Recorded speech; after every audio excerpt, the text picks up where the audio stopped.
Assalamualaikum warahmatullahi wabarakatuh. Salam budaya. Jumpa lagi para sedulurku semuanya di seluruh Nusantara di dalam channel Saumas 81, channel yang menceritakan tentang kisah-kisah para leluhur-leluhur kita, orang tua kita yang soleh dan solehah, dan juga amal serta spiritual yang saya jalani secara pribadi. Izinkan di kesempatan malam hari ini saya ingin menceritakan pengalaman spiritual saya tentang jualan sate gagak.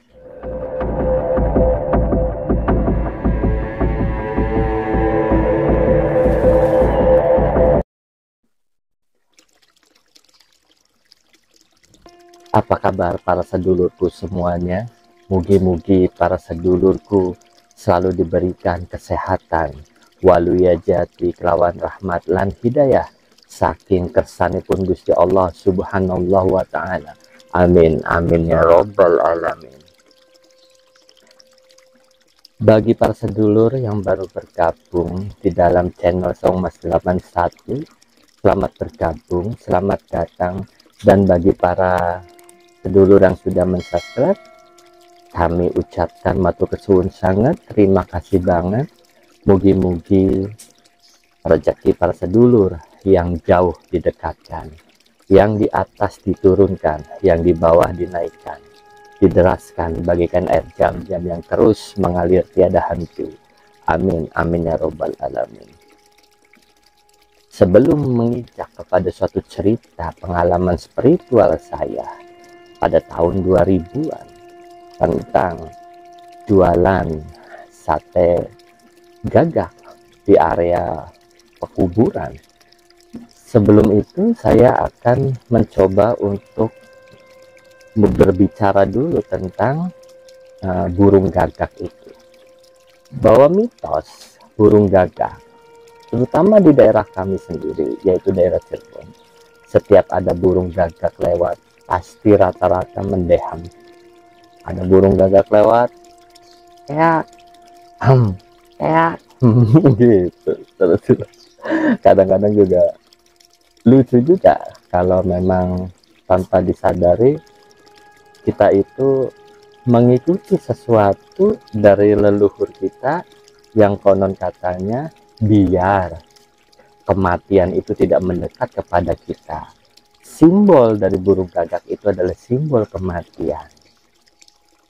Di daerah Eropa dan juga terutama di Amerika Latin, burung gagak lebih identik kepada aliran voodoo, dalam arti lebih digunakan untuk ritual-ritual para pemuja-pemuja jin kafir, yaitu setan.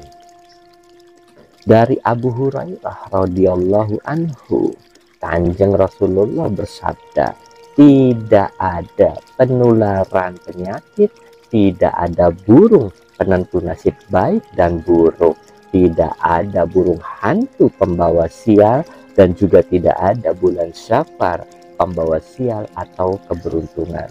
Hadis riwayat Bukhari dan Muslim. Maka dapat dengan jelas para sedulur bahwa itu merupakan tahayul belaka. Di dalam Al-Quran, burung gagak merupakan hewan yang sangat istimewa, karena hewan inilah yang menjadi simbol memiliki jasa dan peran cukup membantu kepada Kabil, karena Kabil pada saat itu membunuh saudaranya sendiri tanpa disengaja karena bisikan setan. Disitulah Kabil melihat burung gagak yang menggali tanahnya dengan paruh dan juga cakarnya untuk menguburkan burung gagak yang lainnya. Jadi burung gagak ini memperlihatkan contoh untuk menguburkan mayat. Allah berfirman di dalam surat Al-Maidah ayat 31, kemudian Allah mengutus burung gagak menggali tanah untuk diperlihatkan kepada Kabil bagaimana dia seharusnya menguburkan mayat saudaranya. Kabil berkata, oh cilaka aku, Mengapa aku tidak mampu seperti burung gagak ini, sehingga aku dapat menguburkan mayat saudaraku ini? Maka jadilah dia termasuk orang yang menyesal.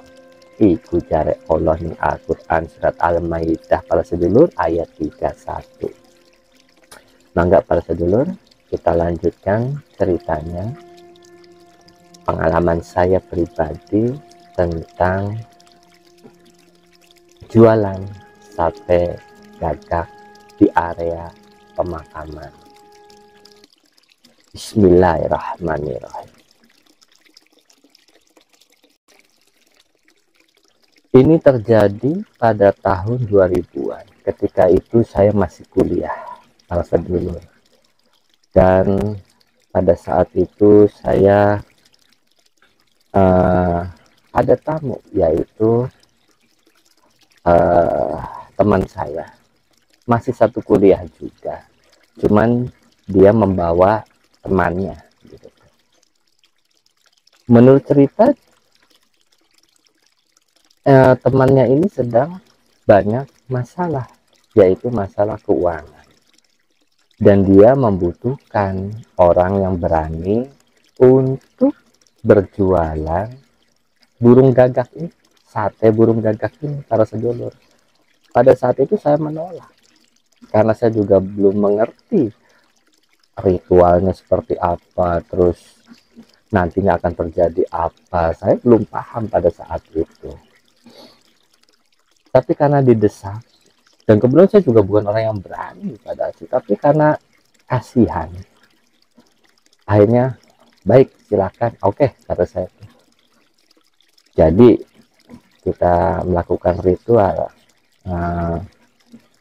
jualan sate gagak. Saya berpesan kepada teman saya, silakan kalian yang mencari burung gagaknya, tapi dengan satu syarat, jangan pernah menawar harga burung gagak itu. Dan yang kedua, pada saat disembelih jangan memakai nama Allah, asal sembelih saja, jangan memakai nama Allah, itu syaratnya. Yang ketiga, cabut kasar. Kan kalau pada umumnya kalau daging itu seperti ayam atau apa kan, untuk mencabut bulu-bulunya harus dikum dulu dengan air panas atau metode apa gitu. Ini enggak, langsung cabut aja. Itu pernah saya baca dalam suatu primbon, itu tata caranya seperti itu, para sedulur. Akhirnya dikerjakan sama teman saya. Mereka mencari itu burung. Kalau saya berpuasa, yaitu puasanya puasa muti selama 3 hari, dan di hari terakhir ngeblank, tidak tidur. Nah, di hari ngeblanknya itulah saya melakukan jualan. Singkat cerita, pada hari hanya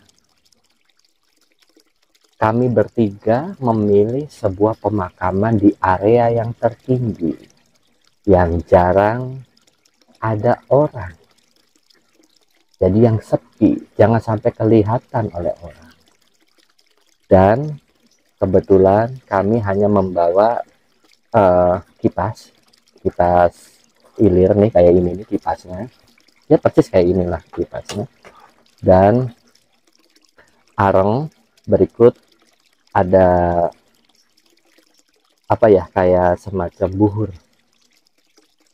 Nah, ini ada buhur, saya bawa buhur juga, dan daging gagak yang sudah disate.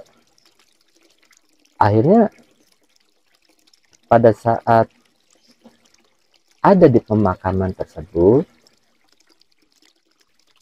saya berpesan kepada teman saya untuk melihat saya, dalam arti menjaga saya di tempat yang agak jauh. Gitu. Saya juga harus dilihat barangkali terjadi suatu hal, karena ini juga pengalaman pertama saya pada saat itu. Ketika ingin memasuki area makan, saya telanjang bulat, para sedulur. tidak memakai pakaian atau celana. Memang syaratnya harus seperti itu. Sambil berpuasa ya, pas itu tuh lagi puasa ngebleng ya. Akhirnya saya masuk ke area makam, itu masih di daerah Cirebon juga. Ketika masuk di area makam itu, sambil telanjang bulan, dan teman saya yang dua itu, ada yang di sebelah utara, di sebelah selatan, mengintai saya. Ibaratnya dia memperhatikan saya, barangkali terjadi satu hal terhadap diri saya. Ketika saya berada di suatu tempat yang menurut saya nyaman ini untuk berjualan, akhirnya saya melakukan ritual, yaitu memasang kayak arangnya, menyiapkan sarana buat satenya, ya seperti orang jualan pada umumnya gitu, Bu. Tapi tidak membawa gerobak, repot kalau mau bawa gerobak, hanya sekedar tempat sate itu aja, tempat dibakar-bakar itu. Akhirnya saya bakar arangnya, terus saya ritual, baca doa. Doanya ingat tidak membawa Tuhan. Karena apa? Di sini ritualnya itu, jika kita membawa nama Tuhan dalam arti Allah, istighfar atau astagfirullahaladzim, Allahu Akbar atau lain-lainnya, itu gagal para sedulur. Jadi jangan membawa-bawa nama Tuhan di sini, pasti nanti akan gagal. Akhirnya saya bakar arangnya, saya masukkan buhurnya, asap kemana-mana. Sudah mulai ini saya ritual, saya bakar 5 sunduk burung gagak dibakar. Aromanya, ingat tidak memakai kecap atau apapun, hanya langsung dagingnya saja, tidak memakai bumbu, maksudnya langsung. Tiba-tiba yang saya alami para sedulur adalah suasana itu berubah. Saat itu saya sudah berada di area pasar.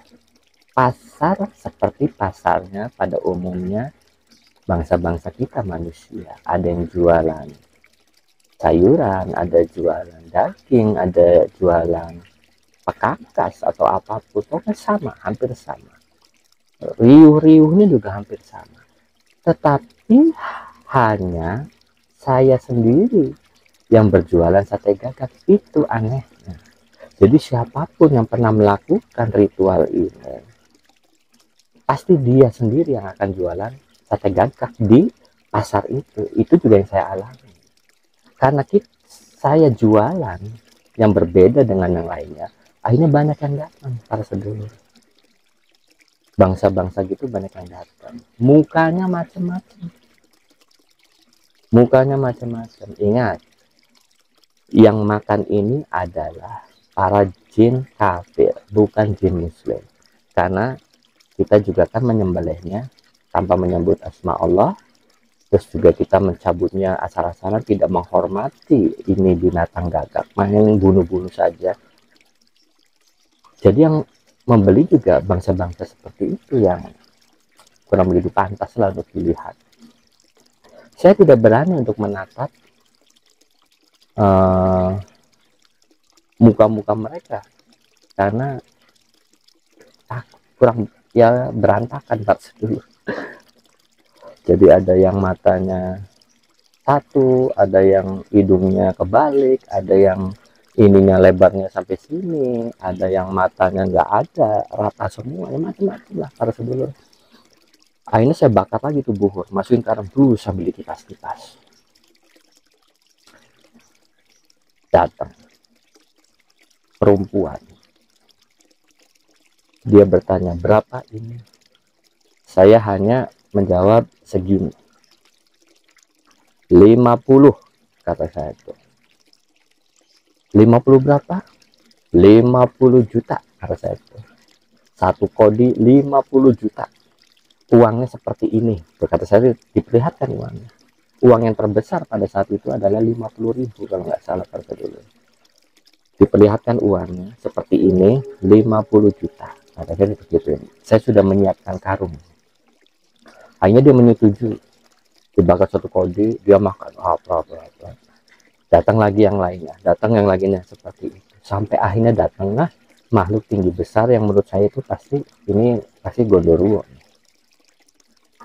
Karena apa? Ketika dia datang yang lain pada minggir, makhluk-makhluk yang lain pada minggir, akhirnya dibeli semua sama dia. Otomatis nih karungnya udah berisi uang semua. Akhirnya dia berkata, si Gondoruo ini dengan suara yang menggeram gitu, besok kamu jualan lagi, awas kalau tidak jualan lagi, kata dia seperti itu ancamannya. Oh ya, kata saya gitu. Ini sate masih ada kurang lebih 5 tusuk, Pak Sedulur. Singkat cerita, sate tinggal 5 tusuk dan kami buat itu tidak banyak, Pak Sedulur. Paling 10 kodian lah pada saat itu, dan itu cepat habisnya Pak Sedulur. Udah yakin cepat. Karena bangsa mereka bangsa rakus. Dan di kita juga ada ya rakus-rakus gitu ya. Akhirnya yang bikin gagalnya ini, alhamdulillah Allah masih maringi saya untuk anak putuku aja kayak mengkenan gitu tuh caranya. Gagalnya itu adalah ketika saya tidak pernah untuk menatap wajah mereka, saya nunduk ada sambil jualan. Tiba-tiba ada kepalanya aja gelundung, gelundung, dan itu tepat banget di pembakaran sate saya. Sambil nyengir kan kaget saya. Allahu Akbar, kata saya gitu, Allahu Akbar. Saya kembali lagi ke kuburan, kembali lagi ke alam manusia, kuburan semuanya. Dan ketika saya lihat uangnya itu udah berubah menjadi sampah, dedaunan, ada ranting juga, tapi banyak daun-daunan. Gagal, alhamdulillah gagal. Jadi menurut saya pribadi, para sedulur, jualan ini tidak baik. Saya pikir jualan ini tidak baik, sama aja pesugihan. Karena apa? Kita menjualnya bukan kepada manusia, tapi ke bangsa jin. Dan itu adalah jin kafir. Bukankah bersekutu dengan jin kafir untuk melakukan transaksi jual beli atau apapun itu bersifatnya dosa, para sedulur. Apalagi menyembelihnya, menyembelih burungnya tanpa memakai nama Allah.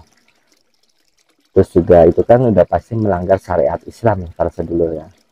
Dan menyembelihnya juga tujuannya udah salah, yaitu untuk menyajikan kepada bangsa-bangsa seperti itu. Terus yang kedua, menurut saya pribadi adalah dalam ritual pesugihan, uangnya juga haram dan pasti nggak berkah. Dan alhamdulillahnya pada saat itu saya gagal. Alhamdulillahnya. Walaupun teman saya merasa kecewa. Tapi teman saya tidak, yang memperhatikan saya dan yang menjaga saya dari jauh itu tidak melihat bangsa-bangsa kayak gitu. Dia hanya melihat saya menggerakkan gerakan tangan saya aja seperti melayani dan ngipas gini saja. Dengan telanjang bulat saya juga itu. Sudah pasti dingin sekali, apalagi saya belum makan, belum apa pada saat itu. Itu para sedulur yang bisa saya sampaikan. Jangan pernah melakukan transaksi apapun dengan bangsa seperti itu, tidak berkah, dan yang pasti itu disebutnya pesugihan, dosa, para sedulur. Dan saya ini menceritakan untuk sama-sama belajar, untuk belajar berbuat baik. Jangan melakukan lagi kesalahan yang dulu, karena pada saat itu saya tidak mengerti dan saya hanya inginnya menolong teman pada saat itu, tapi ternyata dengan cara yang salah. Astagfirullahaladzim. Astagfirullahaladzim. Astagfirullah. Sesuai surat Al-An'am, para sedulurku, ayat 121, Allah berfirman, dan janganlah kamu memakan binatang-binatang yang tidak disebut nama Allah ketika menyembelihnya. Sesungguhnya perbuatan semacam itu adalah suatu kefasikan. Tidak jelas kan, berarti kalau dulu nggak boleh. Astagfirullahaladzim. Mudah-mudahan insya Allah tidak akan saya lakukan kembali. Nah inilah berdasarkan spiritual saya, para sedulur. tidak mengada-ada, tidak ditambah-tambah atau dikurangi, ya seperti itu jalan ceritanya. Singkat cerita, saya dan teman saya minta maaf ke teman saya bahwa saya gagal karena gini-gini ini yang tadi saya ceritakan. Teman saya bilang ya udah nggak apa-apa, dan yang sudah pasti dia juga mengeluarkan biaya tidak kecil karena untuk buhurnya aja lumayan harganya, itu lumayan untuk buhurnya saja, apalagi nyari nyari burung gagak ya sulit-sulit juga kan, sulit-sulit mudah lah tapi ya sulit, mau nyari di mana. Dan seperti itu pasti dulu. Mudah-mudahan ini membawa suatu hasanah kepada para sedulur, terutama saya pribadi, bahwa jangan pernah melakukan ibaratnya jualan burung gagak, sate burung gagak, dosa. Itu saja para sedulur, dan bagi para sedulur yang sudah mensubscribe, pula ucapkan matur suwun sangat, dan yang selalu mengikuti channel Saung Mas 81, saya ucapkan terima kasih banget. Mudah-mudahan segala kebaikan, baik kebaikan untuk duniawi dan juga untuk akhirat, para sedulur dapatkan. Amin amin ya robbal alamin. Kula mohon ampura jika ada kesalahan dalam hal menceritakan ini, baik kalimat ataupun tingkah laku, kula mohon ampura. Assalamualaikum warahmatullahi wabarakatuh. Salam budaya.